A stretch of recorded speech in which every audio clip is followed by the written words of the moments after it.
All right, it is 5 o'clock. If you would, I want to ask everybody to please stand. And at this time, I'm going to ask Norris Frank to lead us in a word of prayer. And Randy Cherry will follow that by leading us in the pledge. And the flag is to my left toward the back of the room. Let us pray.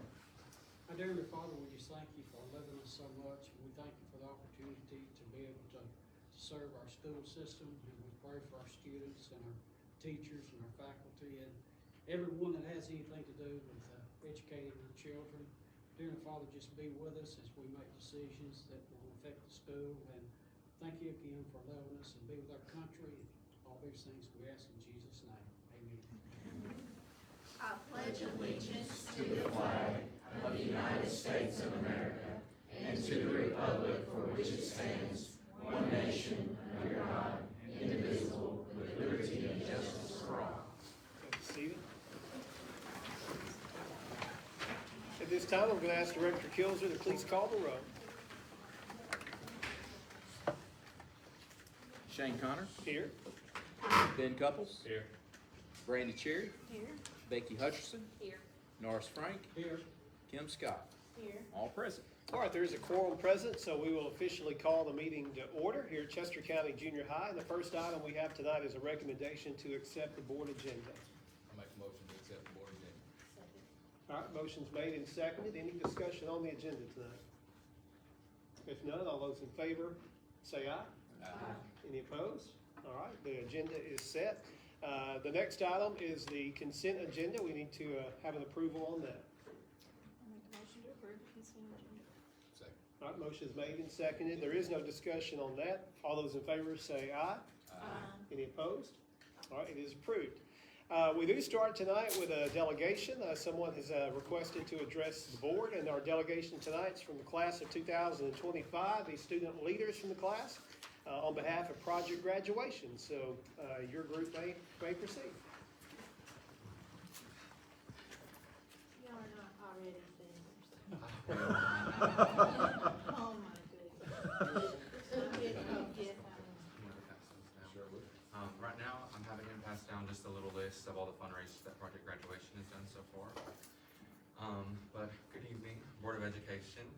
My name is Nathan Salvador, and myself and the class of 2025 student government, or at least part of us, the ones that were able to be here tonight. We have come here on behalf of Project Graduation to request funding for the night of May 19th, 2025. Us as seniors, we have worked very hard throughout the year fundraising. We've done a Moe's Choco Kits, teachers as hillbilly waiters at the Honky Tonk Holler, Scentsy car fragrances and fragrance flowers, a Chow Wagon superhero and princess meet and greet, a 12 days of Christmas raffle, various jean days, girls soccer game concessions, and we are currently selling senior shirts and yard signs as well. But the reason that we're here today is to request additional funding from the Board of Education, so that way we can help cover the cost of Project Graduation and leave the class of 2025 one last night to remember. We're not asking for any specific amount. Anything you can provide would be greatly appreciated, and we thank you for your time and consideration. And who do you have with you today? I'll let them introduce themselves. I'm Zoe Campbell. I'm a part of Student Council. I'm Josiah Cook, and I'm the Vice President. I'm Emily Weekly, and I'm the reporter. And then we have three who aren't here tonight, Carly Heinsohn and Jalen Edgiston, who are on Student Council, and Anaya Kroom, who I believe is Secretary. Yes, Secretary. We get mixed up with our roles sometimes because we all just work together as such a team. We don't really go based off the roles most of the time, but yeah, those are the ones that we're missing here tonight because they had extracurricular practices. With the previous boards in the previous classes, I know last year we donated $2,000, so that would be up to the board whether to do the same this year, and we just need a motion to make that if it's the desire of the board. Mr. Chairman, Yes, sir. I'll make the motion. That Okay. we get $2,000. All right, motion's been made. Is there a second? All right, any discussion? All right, if there is no discussion, there is a motion to donate $2,000 from the Board of Education for Project Graduation. All those in favor of that approval, say aye. Aye. Opposed? And you have $2,000.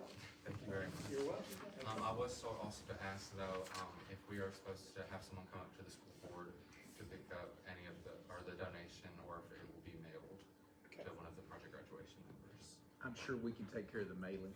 Okay. All right, We'll get it sounds- to you, All promise right, thank you very much. Thank you. Venmo it? All right, sounds good. Send it to my Venmo, though. Our next item, you guys may, you don't have to step. You're welcome. That's shortest $2,000 you've ever had. We do tonight look forward to our spotlight of Chester County Junior High, which is hosting our meeting tonight, and that will be in our celebration portion of our meeting. So who's going to lead that spotlight tonight? All right. Just come on down and tell us what you guys have planned. You know I'm a teacher, so if you give me in a room full of grown-ups, I forget words. I normally like to talk. Hello, good evening. I am Amber Murley, and I teach 8th grade STEM along with my cohort here, Miss Carrie Daniel. She teaches 7th grade, and we also have Mr. Tony Dryland over here in the corner. He teaches 8th grade CTE, so he's here for some moral support tonight. We just want to thank you so much for coming out to the junior high to learn about some of the great and wonderful things that we've got going on in STEM. This is our second year, but really our first year of getting to the good stuff here at the junior high, thanks to an Innovative School Model Grant we received through the state to help get us some equipment and supplies and things like that. And so I don't want to take the spotlight away from the kids, the students, but they're going to tell you more about that. So thank you.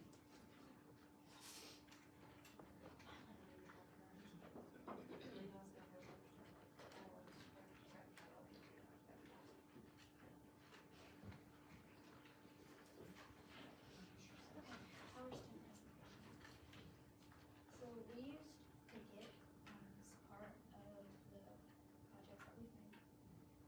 So Cricut, how this works, you first need to install the Cricut software onto whatever device you're using, and you can fidget with whatever you want on it. You can have shirts, bags, and you can even cut and write objects on paper. It's like Google Slides, but much more professional, and you can create files and layers to send to the Glowforge laser cutter. That's kind of how it looks like when you start.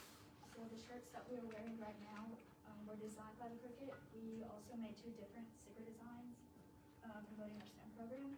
The Cricut is a very simple way to create objects and designs for your everyday life. Cricut design software is a great beginner design software that will make learning other software easy for jobs such as graphic design, interior design, industrial design, and art design. We had so much fun designing our shirts, and we would love to be able to have some STEM students design and make the school spirit and sport shirts. This would also raise money to buy supplies for STEM. To be able to do this, we need a heat press and DTF machine like the high school has. And that's the stuff.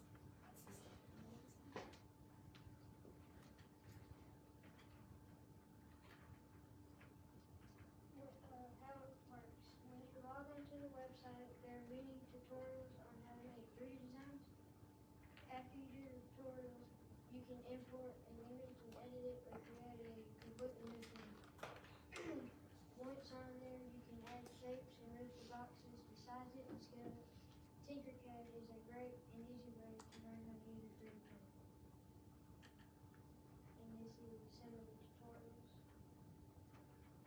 And this is a video on the preview.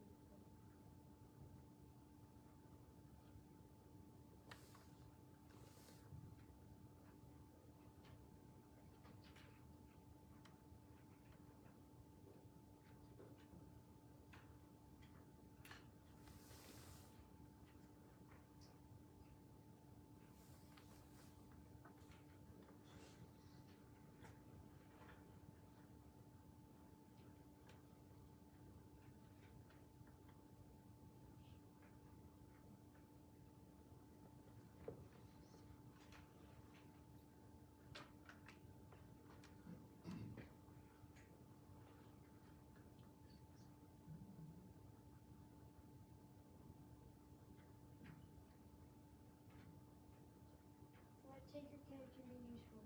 We use Tinkercad to make a pin holder design for you all to use with your names on it. Tinkercad can be used for mostly anything that you want to make on a 3D printer. We can make things like bottle openers, phone casings, cable holders, planters, prototype ideas, machine parts, and etc. used in the real world. 3D printers are used in the real world for making prototypes, models, and even finished products for medical use. Furniture, industrial parts, technology, toys, and much more. Tinkercad software is a great beginner 3D software that will make learning other software easy for jobs such as video game design, engineering, architecture, animation, automotive parts and design, and graphic design. Thanks for supporting our school building.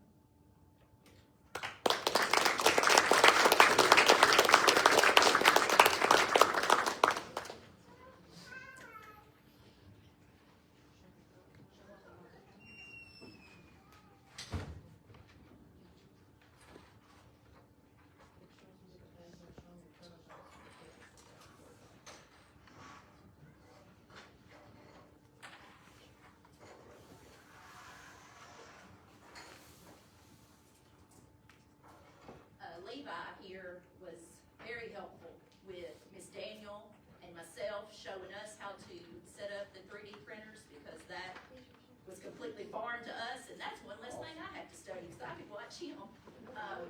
And he was very helpful also with the other handful of students who also knew some things. They all helped each other kind of play around with it, figure it out, and us as well.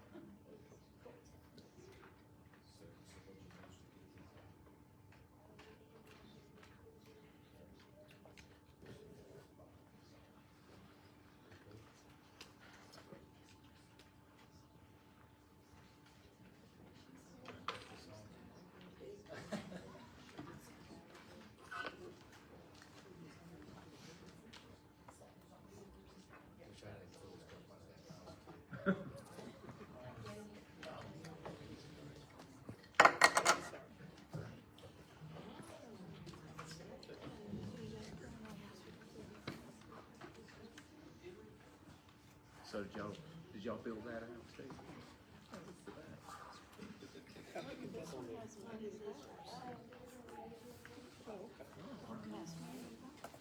It's really nice. So did you cut that out with the laser cutter? That was all cut out with laser cutter. Really? And painted. Yeah. How'd you keep from burning the wood? It has a safety thing where it just does it on its own and it doesn't find anything on fire. Good. That's good to hear. That's awesome. And this is your design here? Yeah. That was from Cricut. Yeah.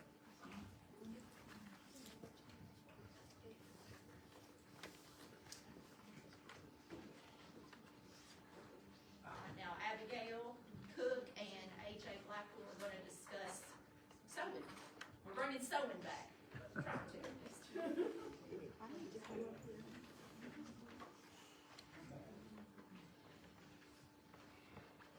Basics of sewing, threading the machine. When you get your machine, you will need to set it up. Most machines have arrows showing you where to go when threading the spool. If not, then check the manual. When threading the bobbin, put it in the bobbin case, then and follow the arrows, cut the thread. We thread the bobbin. First, take the bobbin out of the bobbin case and put the spool thread in one of the bobbin holes.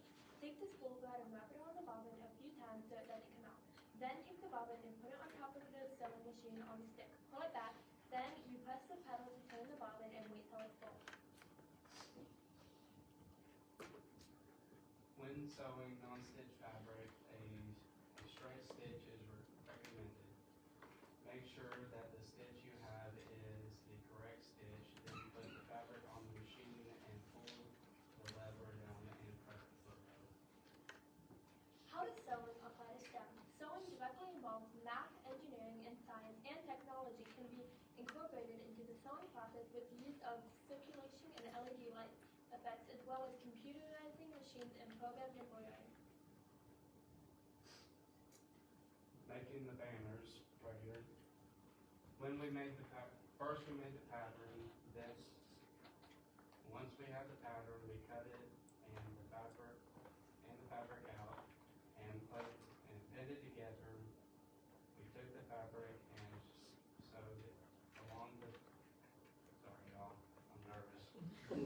We took the fabric and sewed it along the bends, making seams.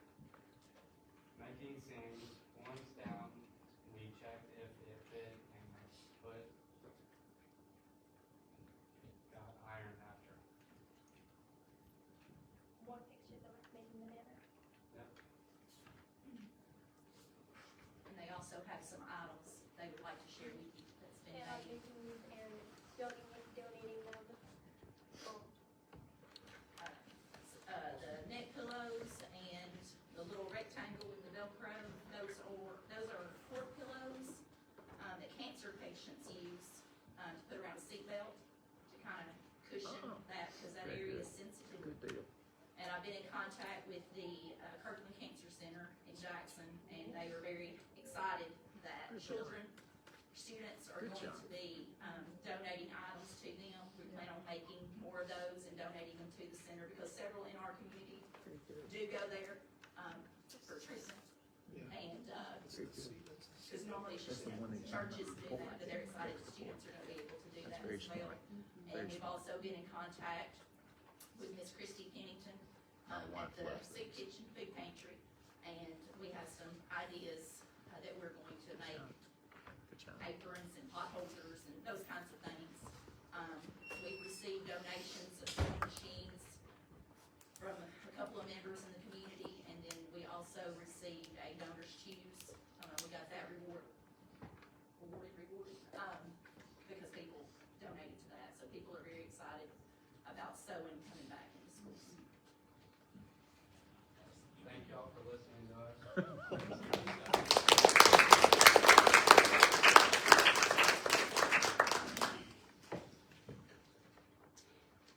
That glow forge we finished.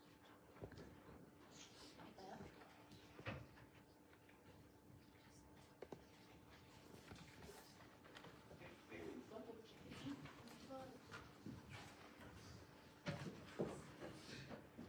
The Glow Forge has really been a hit. It's pretty neat, the things that can do.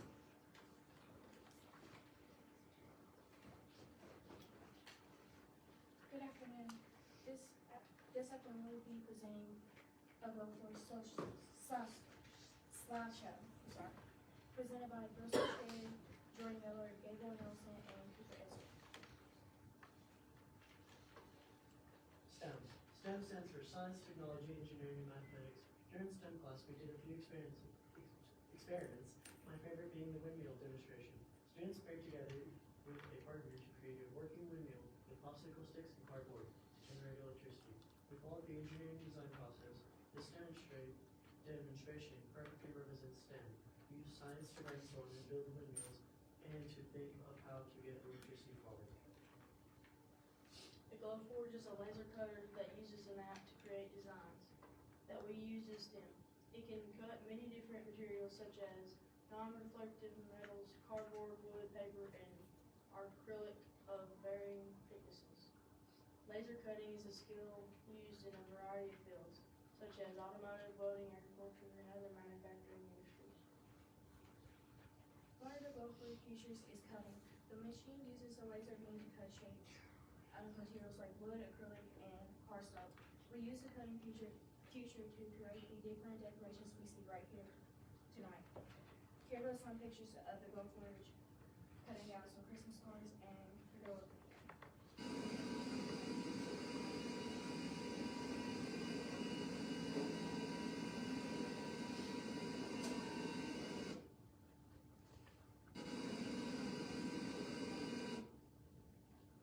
Scoring.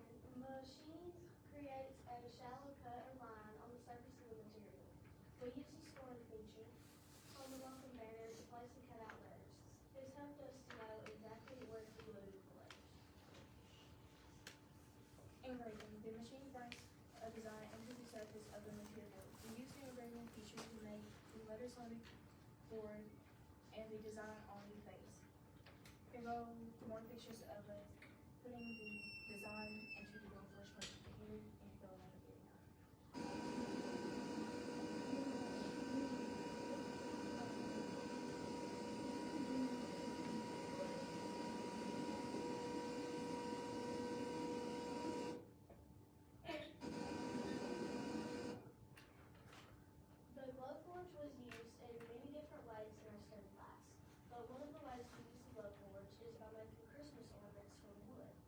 We chose from different designs and personalized them by engraving our names using different fonts in the mat. After we cut them on the Glowforge, we completed them by gluing and painting. This is one of the ways we use the Glowforge and enjoy doing the project. We also design Christmas cards for different organizations in our community. It is a great way to community problem solve. Thank you for your dedication to Chester County Schools and this slideshow.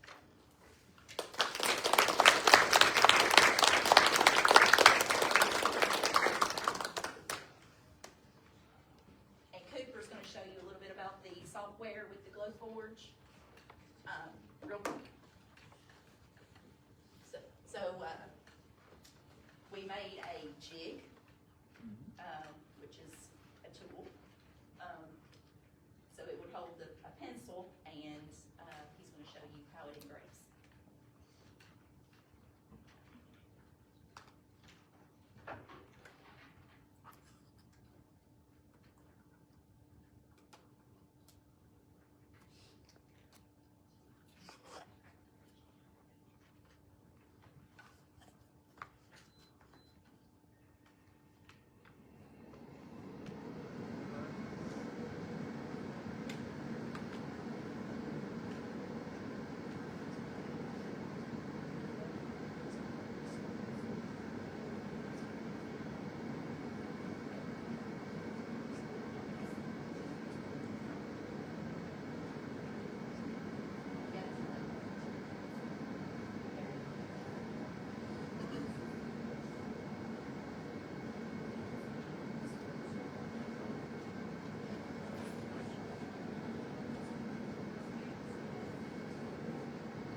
To the machine.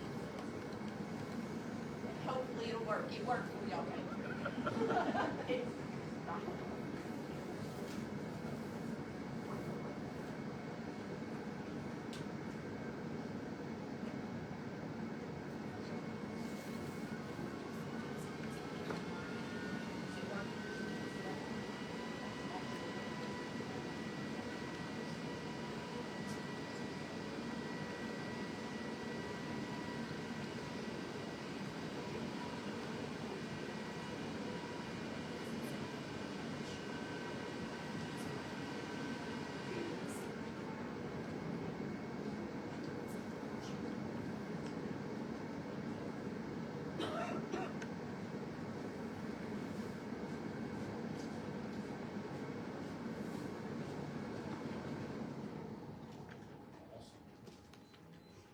That's all we have on our part for tonight. So again, thank you for coming out.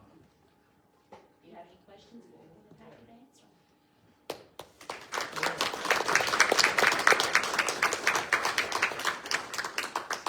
I'm very impressed. It was exciting to see the things you guys were doing in the STEM classes. Very nice. Thank you. I don't know if anyone saw these.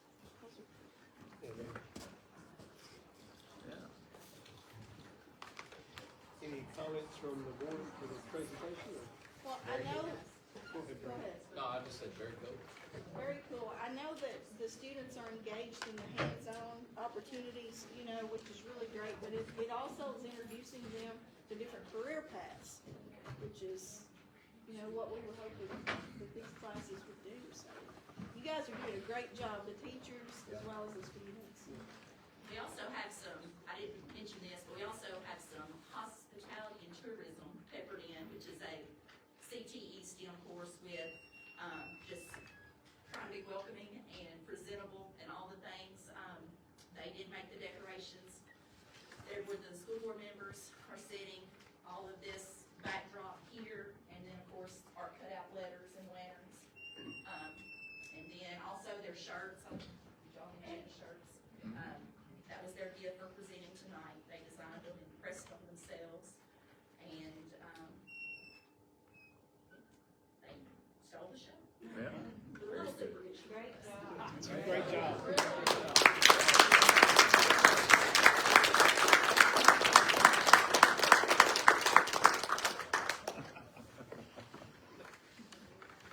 The sewing is a lost art, but there's still a demand So, I'm having to reteach myself. yes. And I told them, some of my best memories with my grandma is sitting behind a sewing machine. Absolutely. 4-H will love that as well when they get to high school. My mom always get mad when I broke the needle. Just go too fast. It happens to the best of us. Thank you very much. It was a great presentation. Tonight we have, before we get just to a couple items of our agenda, we do have a moment if there's any public comment on the agenda items, on the action items. Did anyone here want to request to speak toward the items that the board is prepared to take action on tonight? All right, if not, first is basically an appointment we need to make to one of our committees. We have a vacancy on our capital projects committee at this time. Norris Frank has previously, in his previous service on the Board of Education, served on that committee. He has now returned to the board, and this is not a voting item, but if he is willing, tonight I would like to assign Norris Frank to serve on our capital projects committee for the board. So, Mr. Norris, are you willing to serve? I am. All right.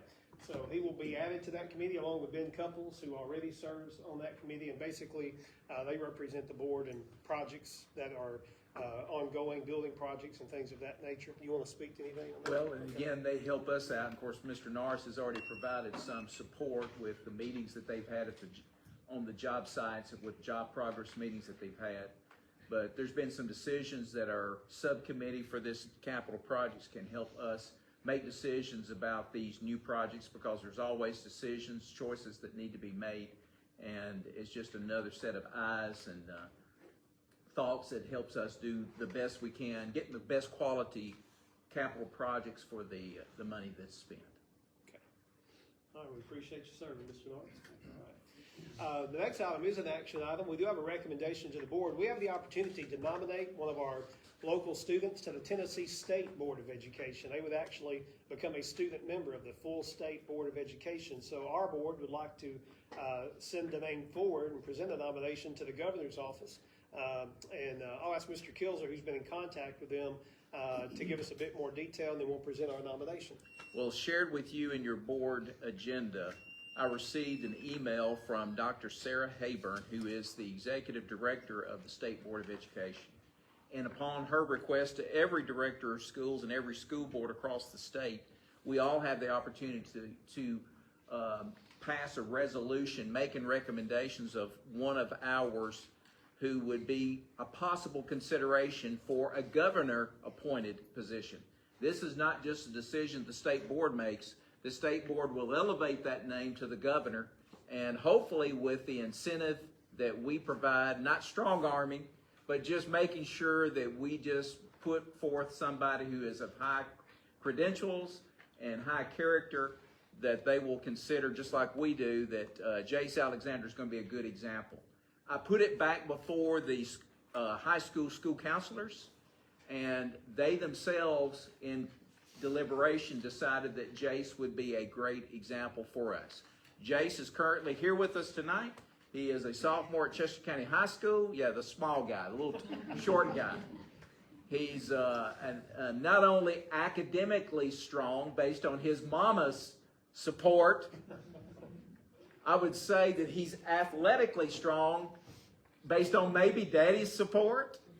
But Jace would be an example, a great example for Chester County schools. We do want to make sure that we continue to perpetuate in our state government and our state leadership that Chester County Schools is a great place to live and learn. And Jace would be a great asset. The State Board of Education has a lot of responsibilities. Most of the legislation that comes through the state legislature, signed by the governor, goes back to the state board to develop and promulgate the rules for how that's going to be implemented. So this is a very high-ranking position, and the hope is that if Jace is selected, he will serve on the state board for not only his upcoming junior year, but senior year included. So we look forward to that opportunity. Got anything to share, Jace? I'd just like to say thank you for the nomination. I'm very grateful, of course. I would say this did come as a shock. I don't know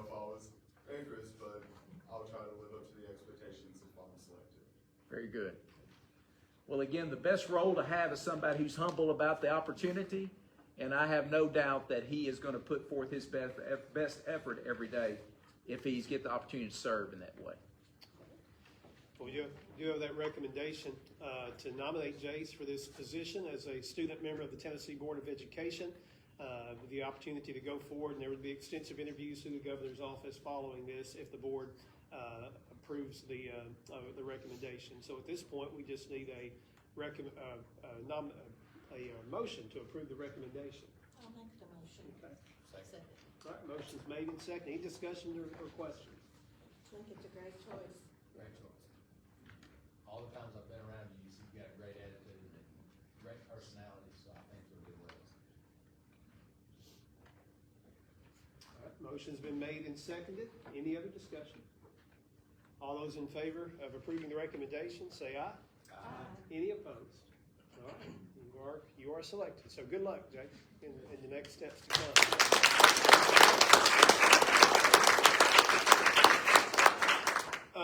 Finally, we just have any updates that Mr. Kilzer would like to share with the board, or if the board has questions about any current things going on in the system, a time to raise those. But I'll start with Mr. Kilzer and any updates you want to draw attention to tonight. Well, I would be fine to answer any questions that you have, but the one that I would like to speak to is the one under the professional development update. Again, this ties in with the school calendar that was passed at the last board meeting for the 2025-26 school year. It's now listed on our website. You can go there, find it at chestercountyschools.org under the district, and on that it will show both the 180-day calendar and the 200-day calendar. The difference between the two is our educators and staff are on a 200-day contract schedule, where 10 of those days represent in-service days, but also 5 of those days represent in-service, and 5 also represents administrative days. The administrative days, unlike the in-service days, let me say that better. The in-service days and administrative days both count in addition to the 180 school days that students attend. And with our work to be a PLC, a professional learning community at work, the recommendation from those national leaders that we have been in conversation with is that your school district, your staff in particular, needs an hour of common planning time each week. Well, that's a very daunting task, especially when we utilize some of our staff members at multiple campuses. So to be able to alleviate that difficulty and to provide a little bit easier opportunity for a more comprehensive approach to having common planning time with the entire district, the targeted effort will be to utilize 2.5 days of the administrative days, which will roughly constitute, each one of those days counts as 6 hours, roughly. So you have 18 hours with 2.5 days, that if you divide that out, not 18, that's way too many, 15, let me do the math real quick, 15 hours. Then if you divide that out in 30-minute increments, what we're going to be able to do with those 2.5 days is have late starts, similar to what the high school is doing right now, but be able to do it weekly, starting soon after the school year begins. And we will do that in succession for 30 weeks in a row. That will get us, if we start like the 3rd week of our school year for the next year, that will get us where we can do 30 weeks in consecutive nature, so that our teachers and staff have common planning time. And then that will carry us into when the state testing begins, which is not necessary during that state testing window. The great thing about having that common planning time similar to that is that the students who ride school buses will still travel in at the same time. There's no need to adjust the students' transportation issues and time. They will be managed by the support staff to allow the teachers that common planning time.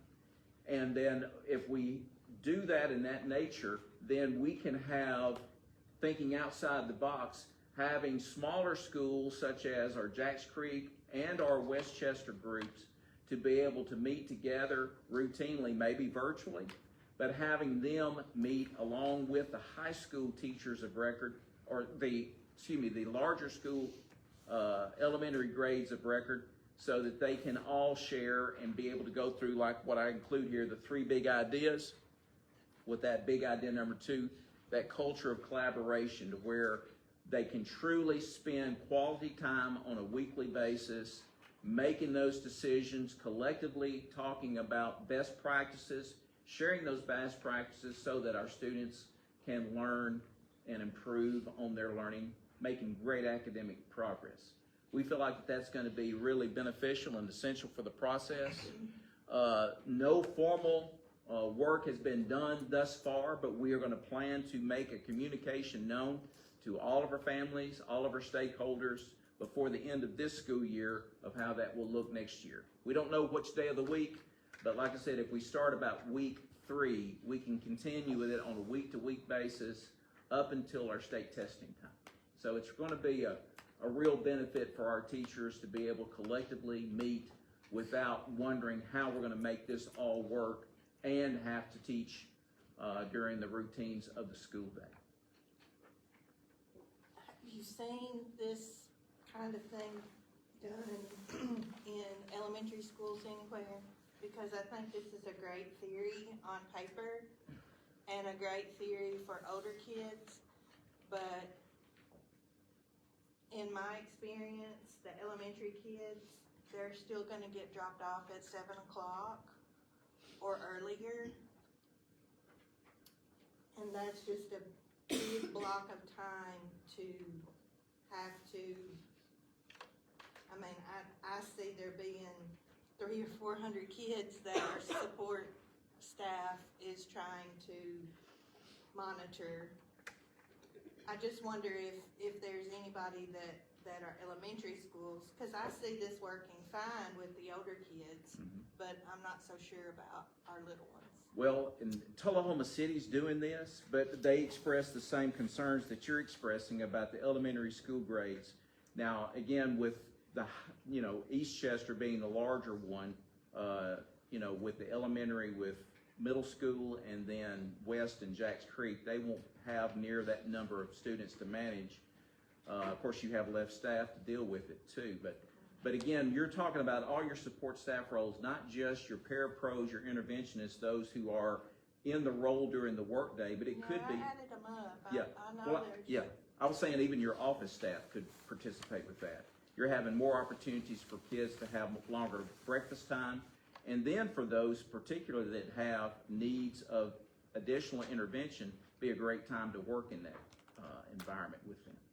Is there enough support staff to do that, and are those support staff qualified to be working with them? Well, what we haven't done yet is put anything other than what I've shared with you and what I've made public here. We would like to find out from the parents before this school year ends, how many of those would get them there at that regular time, like what for work related or riding the bus. I know our bus riders in the morning time is not like our bus riders in the afternoon, so it's a much smaller percentage that comes in the morning on the bus. I suspect that there will be still, even though we've got a routine because school starts at the same time every day for the 180 days, that we will have some families that possibly could adjust, but no, I don't have any hard data to compare it to.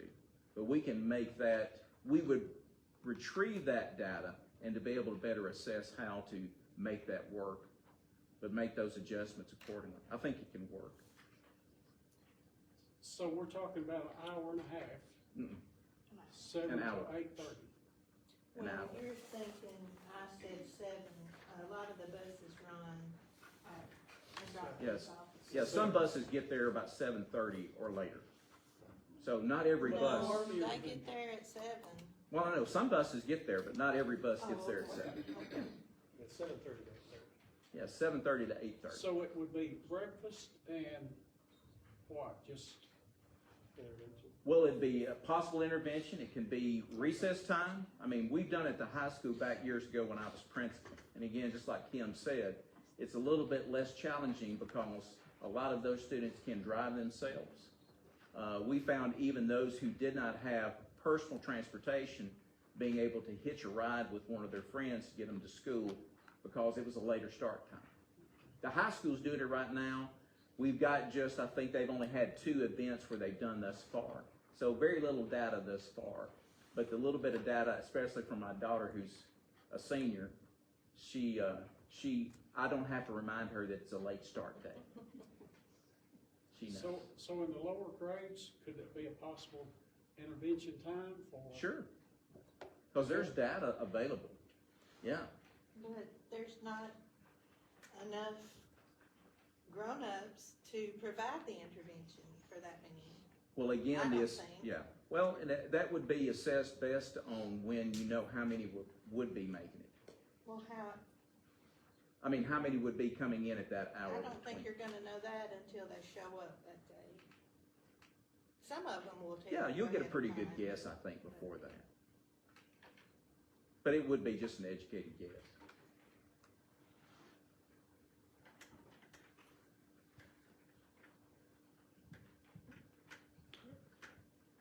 Any other updates you want to address? Well, any of the other updates, I'm willing to answer questions too if you have it. Anything from the board on the updates that you shared in your packet or just in general? When is Mr. Provencio coming back? He is scheduled to come back at the start of, I believe, April. I'd have to look at the dates, late March, early April, to meet with all the schools. That would be the 3rd rotation of 3 rotations that he has with all the schools.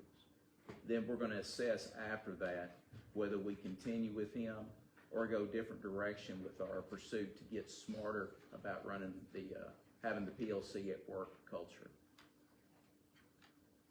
Williamson County is going to be hosting a PLC seminar or conference this summer, and they've already invited us to participate. So that would be another great example. Williamson County Schools is the one school in our state that is already recognized by Solution Tree, which is the parent organization that does the PLCs at work. They are recognized as a district-wide PLC, which is what I aspire our district to have, that same status.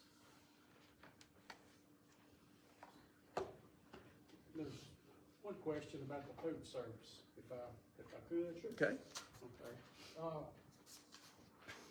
They said they sent out a survey, but anyhow, the food service, it says that they're throwing away a lot of food. So, and I know that there's a certain guideline that we have to follow with the food service. But it said they're throwing it in the trash. It's food that they don't eat. So what can we do about that? I know that, like I said, there's guidelines. It has to be a certain kind of food or whatever. When you say what can we do? Yeah. Well, for one thing, she is surveying the students, not parents in that case, to find out what they would like. Since the meeting before, when Jessica was there presenting back a few weeks ago or months ago, we have included more scratch menu items based on the menus that you see. You see that one of the challenges that the high school has realized is having that, as she provided in that first paragraph for you guys, having that second chance breakfast at the high school to give something like grab and go. Yeah. Just keeping the options open. You know, it's one thing, like you mentioned, the federal guidelines do require what food products and what food combos you can have, but you try to make it appealing enough where the students want to eat it. I like the fact that they were doing more from scratch items, and I wish they would give it a little bit longer Yeah. Me too. before throwing in the towel on that. She mentioned meatloaf, soup, chili, I spaghetti. mean, I would love to have those. But then she went on to say anything that is put together, so I'm like, y'all, I hope she just doesn't take from this one survey and then stop doing made from scratch, Yeah, because there are kids, I'm assuming, that do enjoy those meals, so I hate to see them just go away. And I hate to base a whole food service on one school's opinion. 73 high schoolers, which that's a sample, but it's still not. It's a low number on survey. How many high I had schoolers? one more question on the food service in the bottom paragraph. It said, when they were offering the vegetables 3 days per week. Right. And then you read on, it says, I have also not received a request from anyone about doing after-school snacks. Who is anyone? Is that This would be parents? teachers, coaches, administration. They haven't received from teachers because they're not having after school. Yeah. But like athletic programs, they've had the opportunity to use that too. The schools have the opportunity, the school food service has the opportunity to offer 2 meals and a snack per day. So the coaches can request an after-school snack Yeah. for the teams. Yeah.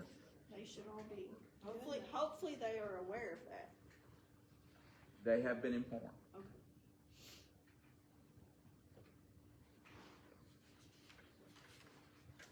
Any other updates, questions? No? Anything else for you?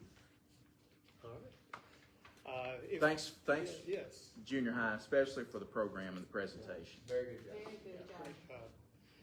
If there's no other business or updates requested, I will let you know the next meeting is March 18th. It is 1 month from today. We will be at Chester County Middle School, and that meeting will begin at 5 p.m. And with that being the end of our agenda, this meeting is adjourned. Thank you very much.